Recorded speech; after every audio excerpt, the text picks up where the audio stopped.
spiritual protection. All this wealth, all this power, people are watching you. Envy is everywhere. You need someone to safeguard you, to pray over you. You must get a pastor. Once upon a time, in a vibrant city of Ndukwe, lived a woman whose name echoed power and reverence throughout the land. She was known as Adaeze, or Simple Lady A woman whose wealth and influence reached the farthest corners of the kingdom. To the elite, she was a symbol of success, admired by all who crossed her path. Her empire spanned numerous industries, and she stood as one of the wealthiest women in the entire region. She was not just rich, she was untouchable, and to many, practically invisible. However, this power and prestige, it turned out, would be her greatest vulnerability. Her elder sister, Nena, had long ridden on the coattail of Adaeze's success. With Adaeze's connection, Nena had opened fashion boutique, traveled across the globe, and mingled with the high in the society. But there was something darker lurking beneath the surface of Nena's admiration. She was envious, so much that it hurt her. Nena had always believed that it was her destiny to be the wealthy and influential one. But as fate would have it, her younger sister Adaeze has stolen the crown, becoming the most powerful figure in the kingdom. The bitter jealousy turned into hatred, a hatred Nena could never express openly, but it grew like a festering wound within her. One evening, as the sun dipped below the horizon, Nena decided it was time to act. She paid a visit to her sister's opulent mansion, determined to put her plan into motion. Adaeze, she began, her voice calm but heavy with hidden intention. You need spiritual protection. All this wealth, all this power, people are watching you. Envy is everywhere. You need someone to safeguard you, to pray over you. You must get a pastor who will always intercede on your behalf to ensure that no evil plot will even harm you. Adaeze laughed, brushing off her sister's suggestion. Are you telling me I need to leave my businesses and start attending church? She teased, unsure of her sister's seriousness. But Nena's smile was unwavering, her tone soothing and persuasive. Yes, that's exactly what I'm saying. If you want to live long enough to enjoy all this wealth, you need to take it seriously. I know the perfect place for you. Nena leaned in closer, lowering her voice for dramatic effect. There is a pastor I know, a woman of immense power. Her name is Prophetess Azuka, and she led a church called the Sanctuary of Miracles. It is a place of wonders where lives are transformed. You can't become the successful without a spiritual foundation. Trust me, Adaeze, you will be safer and more blessed than ever before. Intrigued but skeptical, Adaeze agreed to visit the church. After all, her sister seemed so convinced. So, on a quiet Sunday morning, Neka took her by the hand and led her to the Sanctuary of Miracles. The church was filled with a strange energy that Adaeze couldn't quite put her finger on. It felt different from any place she had ever been before, and the atmosphere was both welcoming and intimidating. The moment Adaeze stepped inside, she was met with open arms.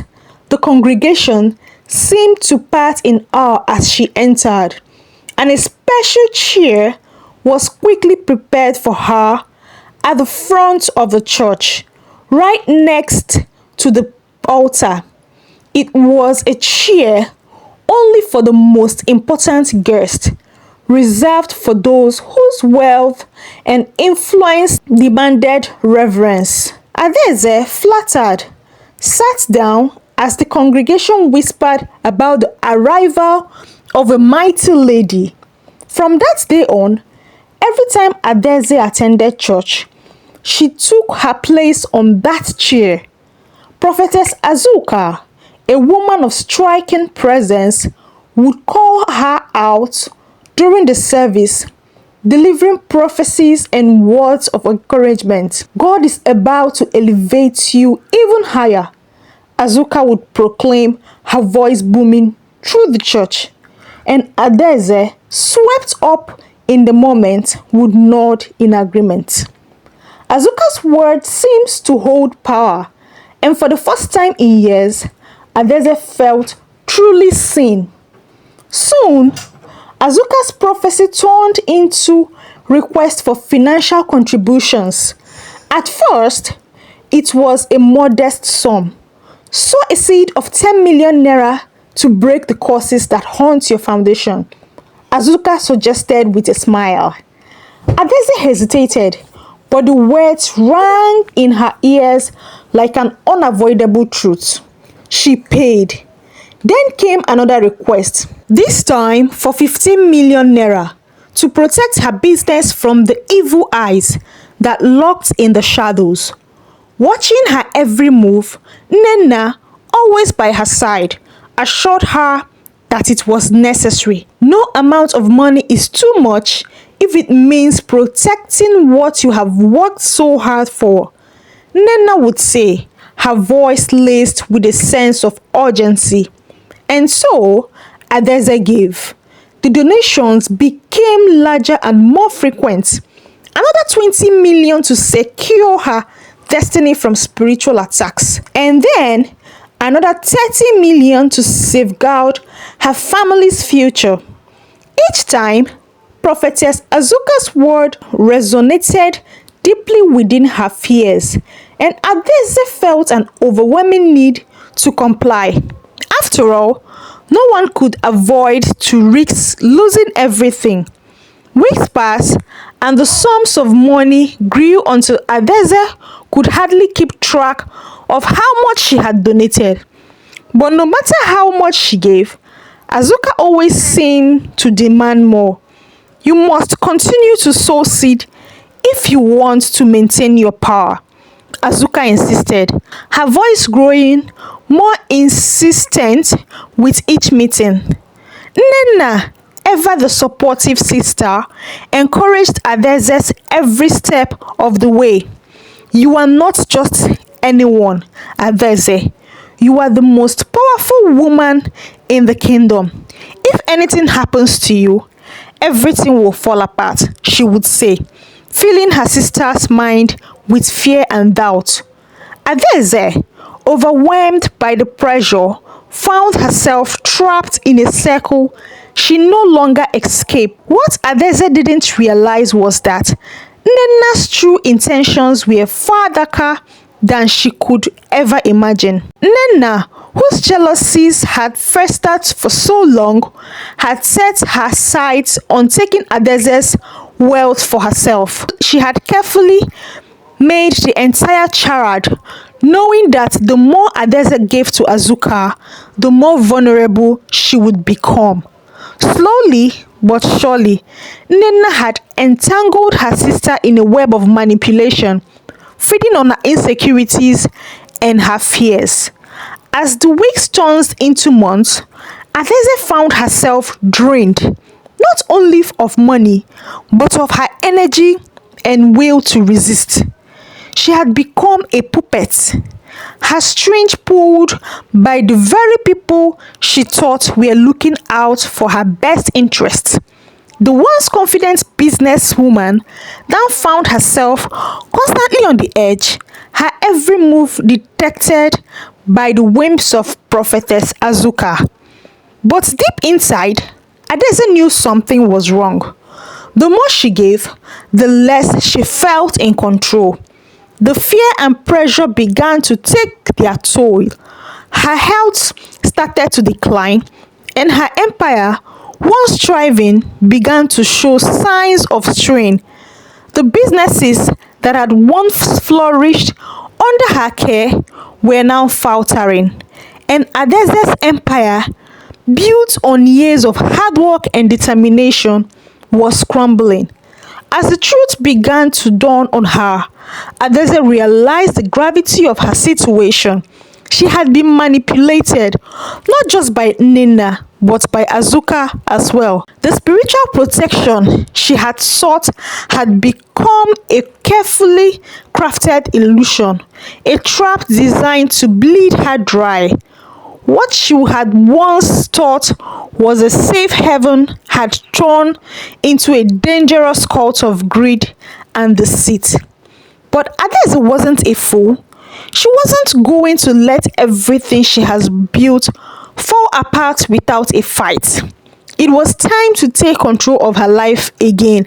She knew she had to confront prophetess Adaeze and her sister Nina and put an end to the twisted game they had been playing. With renewed determination, Adaeze made plans to reclaim her empire and expose the truth. The battle that awaited her would be fierce, but Adaeze had something she hadn't had in months: a sense of clarity. It was time to take back her power, and this time nothing would stand in her way. Adaeze's mind raced as she plotted her next move. The realization has come too late. She had been blinded by her own fear and ambition, caught in the very web she had tried to avoid. The luxury and comfort she had enjoyed for so long now felt like a prison, and her sister Nina, once her closest ally, had turned into the architect of her downfall. It was a rainy afternoon when Adaeze decided she could no longer remain passive. She had come to understand that everything she had worked for, the empire, the businesses, the recognition, was built on the false promises of prophetess Azuka and the hidden ambitions of her sister. She couldn't allow it to go any further. Her first step was to confront Nneka. Adaeze knew she couldn't trust her, but she needed answers. She needed to understand how deep Nina's betrayal truly went. One evening, when the sky was thick with clouds, Adaeze invited Nina over to her mansion. Nina arrived with a smile on her face, unaware that her sister had already started piecing together the truth. "Sit down, Nina," Adaeze said, her voice calm, but filled with a quiet intensity that made Nina uneasy. Nina sat opposite her, her face betraying no sign of worry. "What's going on, Adaeze? You look different." "I have been thinking a lot lately," Adaeze began, staring at her sister with an intensity that made Nneka surprised. "About everything you have told me, about the church, about prophetess Azuka, and most of all, about you." Nneka's smile faltered for a moment, but she quickly regained her composure.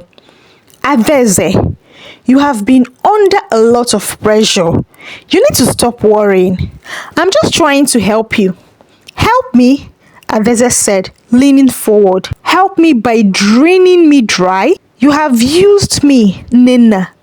You have used me to get what you want: money, status, and everything.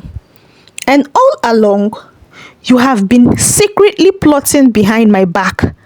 You were never just my sister, were you? You were waiting for me to fall." Nina's eyes widened, but she quickly marked her surprise with a faint innocence. "What are you talking about? I have always had your best interest at heart." "Enough!" Adaeze stood up, her frustration building. "I know what you have done. You have been working with prophetess Azuka. You have manipulated me into giving away my wealth. You have drained me of everything I have worked for." Nina's expression shifted, a cold smirk playing on her lips. You think I have been manipulating you? You are the one who got yourself into this mess. Adaeze, you were too greedy to see the truth. You thought you could buy protection, buy success, but it doesn't work like that. You should have known better. Adaeze's heart sank.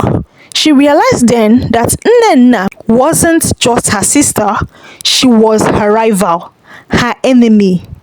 You have always been jealous of me, haven't you? You couldn't stand that I have everything you wanted, and now you have turned me into a puppet. Nnenna stood up, her eyes flashing with anger. You don't know anything, Adaeze. I did what I had to do. You never saw me. You always saw yourself as the shining star, the golden child. But you have never understood the lengths people will go to get what they want. You think I have been using you. Well, maybe you have been using me too. We are both just pawns in this game. Adaeze stared at her sister, stunned, but before she could respond, the sound of footsteps outside interrupted their heated exchange. A man in a dark suit walked into the room. It was one of Adaeze's trusted bodyguard, but his face was pale and his expression was serious. Lady Adaeze, we have got trouble, the bodyguard said, his voice urgent. What's going on? Adaeze asked, her heart racing.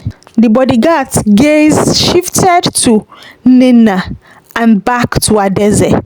It's Prophetess Azuka. She has been speaking to some of your business partners. She's been telling them things. They are starting to pull away from the deals. They are losing faith in you. Adaeze's heart sank further. The weight of everything she had feared was coming true. Why would they listen to her? She demanded. The bodyguard hesitated, then spoke again. Because she has been telling them that you have fallen out of favor with the spirits, that your protection is no longer strong, and that your wealth will soon crumble. Adaeze turned to Nnenna, her voice sharp. You have been spreading rumor about me, haven't you? You have been using Azuka to destroy me from the inside. Nnenna's expression was unreadable. She shrugs nonchalantly. It is not my fault they believed her. Maybe they just see the truth, Adaeze. They see the weakness you have been hiding. Adaeze felt the ground beneath her shake. The walls she had built around her empire were beginning to crumble, and the betrayal she had once suspected was now undeniable. But Adaeze was no longer the woman who had blindly trusted others. She was done with being controlled, done with playing the victim. If she was going to take back her life, it had to start now. Get out, Nnenna, Adaeze said coldly, her voice steady and strong. You have played your part, but it is over. I am done with you. Nnenna stared at her for a moment, the realization of her defeat sinking in with a snare. She turned and walked out of the room, her heels clicking sharply on the marble floors. Adaeze stood alone in the silence that followed, her hands trembling, but her resolve stronger than ever. She had to stop Azuka.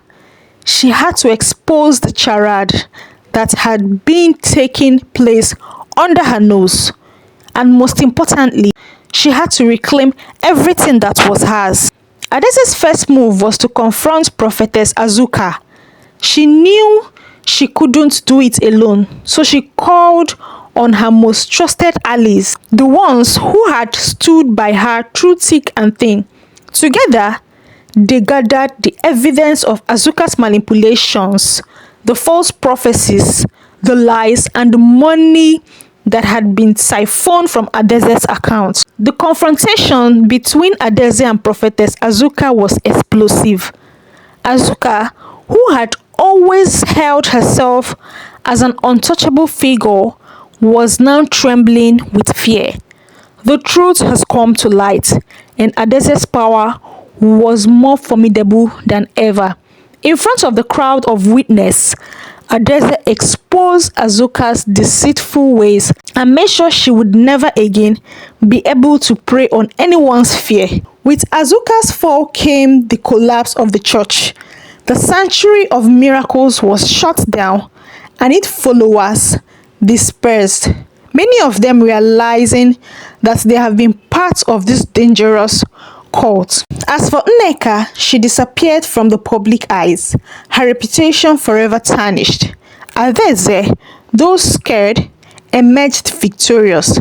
She had reclaimed her wealth, her status, and most importantly, her self-respect. But Adaeze didn't stop there. She rebuilt her empire, ensuring that it would never again be vulnerable to manipulation. She became a symbol of resilience, a woman who had faced betrayal and came out stronger on the other side.